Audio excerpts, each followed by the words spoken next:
Ce sont 7 membres d'une même famille au PK8 qui ont connu la mort dans la nuit de jeudi à vendredi. Cause de l'accident, un éboulement de terrain.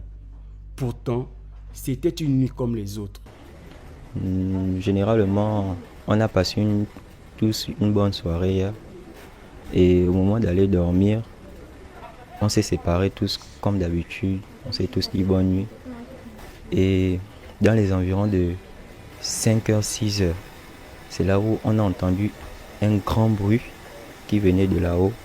Donc le temps pour moi, vu que j'étais le plus proche de la zone où ça s'est passé, le temps pour moi de quitter de là où j'étais pour arriver à la zone d'accident, l'éboulement avait déjà atteint son apogée et toute la famille était déjà ensanglantie dans la boue. Plusieurs années avant, lors de la construction de la maison qui est à l'origine de la mort de ses compatriotes, le propriétaire avait été interpellé.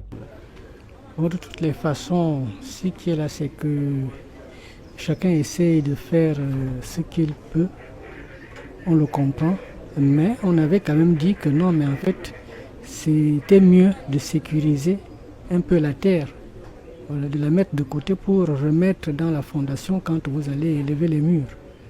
Au moins comme ça, l'argile dure qui est en bas, elle est difficile à se détacher. Maintenant, si on met quelque chose par-dessus, c'est sûr que quand il y aura les pluies, ça va descendre. C'est ce qui s'est passé. Face à ce malheur qui ne peut laisser insensible plus d'un, la famille endeuillée en appelle à la bonne volonté de tout un chacun. C'est tout simplement un message d'aide auprès des autorités. Oui, s'ils peuvent nous aider, ne fût-ce que pour terminer les enterrements. Cet énième accident dû à un éboulement de terrain vient remettre à l'ordre du jour l'épineuse problématique des constructions anarchiques et la nécessité de loger les Gabonais dans un cadre sécurisé.